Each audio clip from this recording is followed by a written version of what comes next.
Hello दोस्तों, स्वागत है आप सभी का आपके अपने एजुकेशनल चैनल एशन गुरुकुल पर। आज की इस वीडियो में हम चर्चा करेंगे सातवें चरण शिक्षक बहाली हेतु बीपीएससी के द्वारा जो परीक्षा लिए जाने हैं, जिसे उत्तीर्ण करने के उपरांत ही आप सभी अभ्यर्थी जो है बिहार में कक्षा प्रथम से लेकर के 12वीं तक का शिक्षक बनेंगे। बीपीएससी परीक्षा जो पास नहीं होगा वो शिक्षक नहीं बन पाएंगे। साथ ही नियोजित शिक्षक को भी उन्हें परमानेंट होने के लिए, अस्थायी होने के लिए उन्हें भी जो है बीपीएससी परीक्षा देना अनिवार्य किया गया है। तो आइए जानते हैं बीपीएससी परीक्षा को लेकर के कुछ महत्वपूर्ण जानकारियां। इस वीडियो में अंत तक आप बने रहेंगे। यह वीडियो आपके लिए बेहद ही महत्वपूर्ण और फायदेमंद होने वाला है। सबसे पहला प्रश्न है कि कैसा होगा परीक्षा का पैटर्न। एग्जाम तो होने हैं, एग्जाम देने हैं। आज 10 मई हो गए। इसी मंथ के अंत तक जो है विज्ञापन जारी होगा। नेक्स्ट मंथ में जो है फॉर्म फिलअप होंगे और सितंबर तक जो है परीक्षा लिए जाने की बात कही जा रही है। लेकिन अब तक जो है परीक्षा का पैटर्न क्या होगा, परीक्षा का सिलेबस क्या होगा, उसे ऑफिशियली जो है जारी नहीं किया गया है। लेकिन बीपीएससी आयोग के पदाधिकारी के द्वारा आंशिक तौर पर जो है वो बताया गया है, जिसके आधार पर मैं आपको बताऊंगा कि पैटर्न क्या होगा, सिलेबस क्या होगा, वैकेंसी कब तक आएगी, परीक्षा कब तक होगा, शिक्षक भर्ती के लिए योग्यता क्या होंगे। क्योंकि जो है आपका मूल कोटि है ना, उसके बाद स्नातक कोटि, प्रास्नातक कोटि, कक्षा प्रथम से 5वीं तक के लिए, फिर 6 to 8 के लिए, फिर 9 10 के लिए, फिर जो 11 12 के लिए 4 स्तर पर जो शिक्षकों की बहाली होनी है। तो किसके लिए क्या योग्यता होना चाहिए, कौन जो है वे बैठेंगे बीपीएससी एग्जाम में। उसके बाद जो है आपको मन मुताबिक जिला या फिर विद्यालय कैसे प्राप्त होगा। तो इन सारे प्रश्नों का जवाब इस वीडियो के माध्यम से आपको मिलने वाला है। वीडियो में अंत तक बने रहेंगे। कैसा होगा परीक्षा पैटर्न, तो अब तक की जो खबर आई है उसमें यह बताया गया है, और यह जो है कोई अनुमानित नहीं है बल्कि बीपीएससी आयोग के ही पदाधिकारी के द्वारा बताया गया है कि जो परीक्षा का पैटर्न होगा, परीक्षा 100 अंकों का होगा। 100 अंकों का परीक्षा होगी, 100 मार्क्स का परीक्षा होगा। और इसमें जो है आमतौर पर बीपीएससी एग्जाम में जो है नेगेटिव मार्किंग होता है। लेकिन यहाँ पे जो है आपको शिक्षक बहाली हेतु जो बीपीएससी परीक्षा लेगी उसमें आपका नेगेटिव मार्किंग नहीं होगा। साथ ही जो है परीक्षा पैटर्न के बारे में अभी जो है ये बात खुल करके आई है। अब इसमें जो है बात सामने आना यह बाकी है कि कहां कहां से प्रश्न पूछे जाएंगे और कहां से कितने प्रश्न पूछे जाएंगे। क्योंकि आपने जो भी शिक्षक के बहाली हेतु आपने जो पात्रता परीक्षा दिया है, चाहे वो सीटेट हो, बीटेट हो, एस्टेट हो या और कहीं भी किसी दूसरे अन्य राज्यों में जो एग्जाम होते हैं शिक्षक पात्रता परीक्षा, उसमें जो है सिलेबस होता है, पैटर्न होता है। और पैटर्न में यह दर्शाया जाता है कि आपको किस किस विषय से कितने मार्क्स के और किस टॉपिक से कितने प्रश्न आएंगे। ये सारी बात जो है बिंदुओं पर चर्चा होती है। तो यह जो है ऑफिशियली जब जारी होगा परीक्षा पैटर्न और सिलेबस तो आपको बताया जाएगा। क्या होगा सिलेबस, तो अभी तक जो बीपीएससी पदाधिकारी के द्वारा जो बताया गया है आंशिक तौर पर, उसमें साफ तौर पर कहा गया है कि जो प्रधानाध्यापक की बहाली हेतु जो बीपीएससी परीक्षा 2022 में ली थी, तो उसका जो सिलेबस था सेम टू सेम लगभग जो है मिलता जुलता सिलेबस होगा।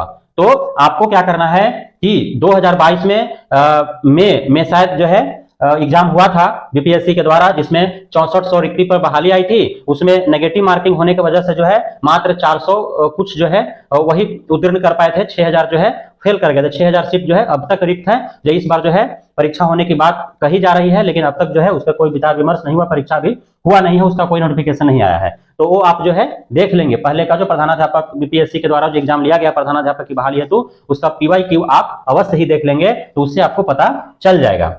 अब जो है दूसरी बात जो कही गई है सिलेबस को लेकर के, उसमें कहा गया है कि 1 से 5 के लिए सिर्फ जीके और जीएस ही होंगे। ऐसा बताया गया कि 1 से 5 के लिए जीके जीएस होंगे और 6 से 12 के लिए जीके जीएस प्लस सब्जेक्ट से उनका, चूंकि आपको पता है कि कक्षा 6 से 12 तक के लिए जो शिक्षक बनते हैं वे जो है विषयवार शिक्षक बनते हैं। कोई साइंस का शिक्षक बनेगा, कोई सोशल साइंस का शिक्षक बनेगा, हिंदी का, अंग्रेजी का, संस्कृत का, उर्दू का शिक्षक बनेगा, है ना। 9th 10th में भी वैसे ही है।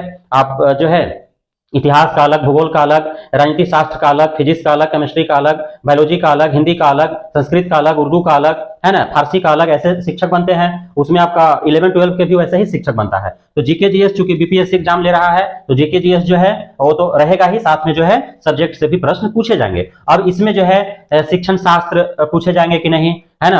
आपका जो रीजनिंग होता है, मेंटल एबिलिटी जिसको बोलते हैं, वो पूछे जाएंगे नहीं। उसके बाद जो आपका है अर्थमेटिक जो होता है और आपका गणित से आपको प्रश्न पूछे जाएंगे कि नहीं, है ना। तो इन सभी बात जो है खुल करके सामने आएगी जब जो है ऑफिशियली सिलेबस आपको जारी हो जाएगा तब।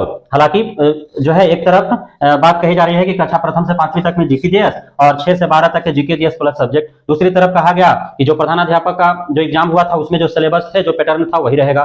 तो प्रधानाध्यापक का सिलेबस और पैटर्न आप देखेंगे तो उसमें जीके, जीएस, करंट अफेयर्स, है ना, आपका सब्जेक्ट, उसके साथ मैथ था, रीजनिंग था, उसमें जो है करंट अफेयर्स तो है ही, जीकेजीएस में ही जाते हैं। साथ ही जो है 50% जो क्वेश्चन थे वे थे शिक्षण शास्त्र से थे। तो उस आधार पर देखा जाए तो सारे पूछे जाएंगे। लेकिन अब क्या होता है, अंतिम रूप से जो पैटर्न और सिलेबस विभाग के द्वारा जो है आयोग के द्वारा 15 मई तक का समय लिया गया है कि जारी हो जाएगा। तो 3-4 दिन का बात है, आप खुद ही सामने आ जाएगा सारा चीज खुल करके कि क्या एग्जाम का सिलेबस होगा और क्या पैटर्न होगा। लेकिन अभी जो है हमें चूंकि जीके, जीएस, करंट अफेयर्स ये हर हाल में पढ़ना है। जिन्हें कक्षा प्रथम से 5वीं तक का शिक्षक बनना है वे कक्षा 8वीं तक का आपका जो भी बुक्स है, साइंस का बुक है ना, साइंस में आपको सारे पोर्शन आपको पढ़ने नहीं है, जनरल साइंस आपको पढ़ने हैं, लेकिन इतिहास, भूगोल और राजनीति शास्त्र जो है वो पूरा आपको कंप्लीट कर लेना है। साथ ही करंट अफेयर्स भी आपको देखते रहना है। कई यूट्यूब चैनल के माध्यम से भी आप पढ़ सकते हैं, तैयारी कर सकते हैं। अभी जो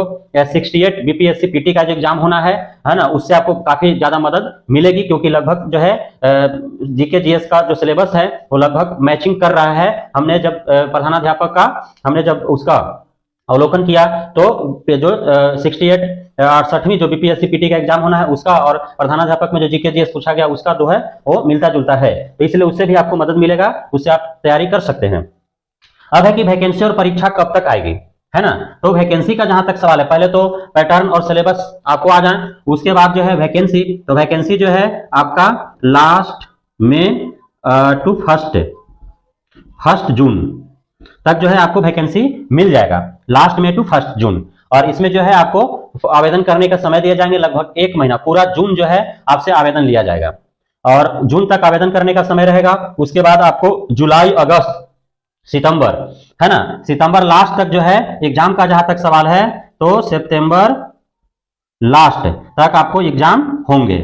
एग्जाम कब होंगे? सितंबर लास्ट। तो सितंबर लास्ट हो सकता है अक्टूबर में चला जाए, नवंबर चला जाए, दिसंबर चला जाए, कहना मुश्किल है क्योंकि जो भी अनुमानित डेट जो तय किए जा रहे हैं विभाग और आयोग के द्वारा वो सब जो है वो डिले होते जा रहा है। आपको जो है लास्ट अप्रैल में ही विज्ञापन जारी करने का बात कहा गया था। बहुत सारे जगहों पर 27 अप्रैल को डेट भी तय कर दिए गए थे, लेकिन आज 10 मई खत्म हो गए। अभी तक जो है रोस्टर क्लियरेंस ही पूरी 100% नहीं हो पाया है ना। तो उसके बाद जो अभी सिलेबस और पैटर्न अभी नहीं आया है, तो अब जो है डिले तो हो ही रहा है, तो डिले होंगे ही। लेकिन अभी आपको पूरा मई, पूरा जून, पूरा जुलाई, पूरा अगस्त, पूरा सितंबर, लगभग 5 महीना आपके पास समय है तैयारी करने के लिए। पूरे जो है युद्ध स्तर पर आपको पूरे जोश और खरोश के साथ, पूरे लगन और मेहनत के साथ आपको तैयारी करनी है।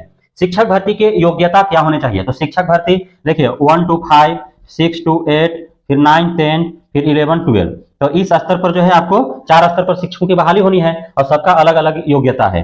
1 to 5 का जहां तक सवाल है, इसमें वैसे अभ्यर्थी जो सिर्फ इंटरमीडिएट और डीएलएड कर रखे हैं और सीटेट पेपर 1 क्वालिफाइड हैं वे बीपीएससी एग्जाम में बैठ सकते हैं। 1 to 5 के लिए आपका जो graduation plus DElEd CTET paper 1 qualified है वही बैठ सकते हैं। 1 to 5 में वैसे अभ्यर्थी भी बैठ सकते हैं जो ग्रेजुएशन और बीएड किए हुए हैं, सीटेट पेपर 1 क्वालिफाइड है वही बैठेंगे। वैसे अभ्यर्थी भी 1 to 5 में बैठेंगे जो पोस्ट ग्रेजुएशन और बीएड कर रखे हैं और सीटेट पेपर 1 क्वालिफाइड है वही बैठेंगे। 6 to 8 का जहां तक सवाल है, तो इसमें जो है ग्रेजुएशन प्लस डीएलएड या बीएड कर रखे हैं वे बैठ सकते हैं और उनका जो है सीटेट पेपर 2 क्वालिफाई होना चाहिए। Graduation plus BEd CTET paper 2 qualified है वो बैठ सकते हैं। Post graduation plus BEd CTET paper 2 qualified है बैठ सकते हैं। 9वां 10वां तक जहां सवाल है तो ग्रेजुएशन प्लस बीएड और एस्टेट पेपर 1 जो क्वालिफाइड है वो 9वां 10वां बैठेंगे और post graduation plus BEd STET paper 1 qualified है वो भी बैठेंगे। 11वां 12वां में जो है पोस्ट ग्रेजुएशन प्लस बीएड या एमएड जो कर रखे हैं और एस्टेट पेपर 2 क्वालिफाइड है वही जो है यहाँ बैठेंगे। नहीं तो ये आपका योग्यता है शिक्षक भर्ती के लिए, बीपीएससी एग्जाम में बैठने के लिए ये योग्यताएं आपको रखनी है। जो इन योग्यताओं अर्हताओं को रखते हैं वे जो है बैठ सकते हैं। मन मुताबिक जिला का विद्यालय कैसे मिलेगा? जिला व विद्यालय कैसे मिलेगा आपको? तो अब देखिए काफी अभ्यर्थियों के मन में संशय और दुविधा है कि जो है बीपीएससी के द्वारा एग्जाम हो रहे हैं, कॉम्पिटेटिव एग्जाम है, प्रतियोगिता परीक्षा प्रारंभ से ही कहा जा रहा है। नियमावली में भी शायद है प्रतियोगिता परीक्षा के आधार पर, बीपीएससी नियमावली में नहीं लिखा गया है लेकिन लिखा गया है कि प्रतियोगिता परीक्षा के आधार पर जो है अब बहाली होगी। तो प्रतियोगिता परीक्षा कंपटीशन होने हैं, कंपटीशन पास करने के बाद भी आपका मेरिट लिस्ट तैयार होगा, है ना। मेरिट लिस्ट आपका तैयार किए जाएंगे और मेरिट में आप आएंगे तभी आपको बहाली होगी। और मेरिट यदि अच्छा खासा होता है तो फिर आपको चॉइस का जिला मिल सकता है और विद्यालय मिल सकते हैं, यानी कि मेरिट के आधार पर आपका चॉइस जो है आपको दिया जाएगा कि किस जिला में आप नियुक्ति लेना चाहते हैं, किस विद्यालय में आप नियुक्ति लेना चाहते हैं, तो आपको मेरिट के आधार पर दिया जाएगा। तो अब यहाँ पे जो है अब एक और यहाँ पे बाधा उत्पन्न हो रहा है कि हमने सीटेट क्वालिफाई कर लिया या बीटेट कर लिया या स्टेट कर लिया, हम जो है अब बीपीएससी एग्जाम भी क्वालिफाई कर लिए और उसके बाद भी अब डर सताएगा, क्योंकि प्रत्येक जिलावार आपको वैकेंसी हमने दिखा रखा है, रिक्ति कहाँ पे कितना है। अब वहां पे जो है उस आधार पर मेरिट बनाए जाएंगे, क्योंकि पूरे बिहार का मेरिट जो है एक समान बनेगा तो फिर जिलावार अलग अलग रिक्तियां हैं, कहीं पे 150 है, कहीं पे 1500 है, कहीं पे 3000 है ना, कहीं पे 100 से भी कम रिक्तियां हैं। तो कैसे आखिर एक समान यदि मेरिट लिस्ट बनाए जाएंगे तो कैसे वैकेंसी हो पाएगी, पूरे अलग अलग जिलों में अलग अलग रिक्तियों कैसे भरा जाएगा। तो प्रत्येक जिला का जिलावार जो है मेरिट लिस्ट तैयार किए जाएंगे। अब उसमें जो है आप मेरिट में आ पाते हैं कि नहीं, हो सकता है कि आप जो है बीपीएससी एग्जाम जो है कट ऑफ रखा गया, वो कट ऑफ आपने पार कर लिया और आप मेरिट जब तैयार हो रहा है तो मेरिट में आप आए ही नहीं, ये भी हो सकता है ना। तो वहां पे भी छटने का चांसेज है। तो अभी बहुत कुछ जो है बाकी है, लेकिन तैयारी में लगे रहना, इसीलिए तैयारी में लगे रहना। आपको यहां तक तैयारी करना है कि आप बीपीएससी परीक्षा में इतना अच्छा मार्क्स लाएं और इतना अच्छा आपका मेरिट बने कि आप अपने चॉइस से जिला सेलेक्ट करें और चॉइस से आप विद्यालय सेलेक्ट करें। तो यह जो है महत्वपूर्ण जानकारियां थी इस वीडियो के अंतर्गत, और हमें उम्मीद है कि आप सभी जो है इन जानकारियों को पाकर के बेहद खुश हुए होंगे, आपके लिए उपयोगी साबित हुआ होगा यह वीडियो और ये जानकारियां और ये सूचनाएं। अतः आप सभी को इस वीडियो में अंत तक बढ़ने के लिए बहुत बहुत धन्यवाद। आप सभी शिक्षक अभ्यर्थियों को हार्दिक शुभकामनाएं कि आप जो है पूरे जोश खरोश के साथ, आप जो है पूरे लगन और मेहनत के साथ आप कुछ दिनों के लिए पर्व त्योहार दोस्त यार हित रिश्तेदार को जो है भूल करके और आप स्वार्थी बन करके और अपने लिए आप मेहनत करें, ताकि आप बीपीएससी एग्जाम जो है अच्छे नंबर से क्वालिफाई करें, आपका मेरिट अच्छा बने और आपका चॉइस का जिला हो, चॉइस का विद्यालय हो, आपका घर परिवार खुशहाल हो और सरकारी विद्यालय के जो शिक्षा के क्षेत्र में जो पिछड़ापन है, जो बदहाली है, उसका खुशहाली में आप परिवर्तित कर सके। तो इसलिए जो है आप सभी को पुनः एक बार हार्दिक शुभकामनाएं। आप सभी भावी शिक्षक हैं, शिक्षक बने, सरकारी शिक्षक बने, राज्यकर्मी का दर्जा पाएं, आपका जीवन आपका भविष्य जो है उज्जवल हो, आपका घर परिवार बीवी बच्चा माता पिता सब खुशहाल हो। तो अब तक जिन्होंने भी हमारे इस चैनल को सब्सक्राइब नहीं किए हैं वो सब्सक्राइब कर लें, ताकि इसी प्रकार के महत्वपूर्ण जानकारियां और सूचनाएं आप तक जो है बेहद ही सरल और सहज भाषा में सही समय सही और सटीक पहुंचता रहे। बहुत बहुत धन्यवाद।